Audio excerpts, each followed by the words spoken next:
یفتدی من عذاب یومئذ ببنیہ، مجرم چاہے گا بیٹے کو آگ میں ڈال دو مجھے بچا لو، وصاحبتہ واخیہ، بیوی کو آگ میں ڈال دو مجھے بچا لو، واخیہ، بھائی کو آگ میں ڈال دو مجھے بچا لو، وفصیلتہ التی تؤویہ، میرا وہ خاندان جس نے مجھے دنیا میں ٹھکانہ دیا۔ کتنا بڑا احسان ہوتا ہے نا آپ کے خاندان کا، آپ کو شیلٹر آپ کی فیملی نے دیا ہوتا ہے، تو کہے گا میرے خاندان کو ڈال دو جس نے مجھے دنیا میں ٹھکانہ دیا، آگ میں ڈالنا ہے اس کو ڈال دو، مجھے بچا لو اس آگ سے۔ ومن فی الارض جمیعا ثم ینجی، وہ کہے گا پوری دنیا کو آگ میں ڈال دو بھائی، جن کے ترانے پڑتا تھا نا، دوست، احباب، باپ، ماں، بھائی، بہن، اولاد، ساری دنیا، خدا کے لیے ساری دنیا کو میرے بدلے میں آگ میں ڈال دو، مجھے اس آگ میں مت ڈالو۔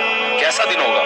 اللہ کیا فرماتے ہیں؟ کلا، یہ ناممکن ہے، جرم تو نے کیا اور میں تیرے بدلے میں تیری بیوی کو آگ میں ڈال دوں، تیرے بدلے میں تیرے باپ کو آگ میں ڈال دوں، تیری ماں کو آگ میں ڈال دوں۔ اللہ فرماتے ہیں کلا، ہرگز ایسا نہیں ہے۔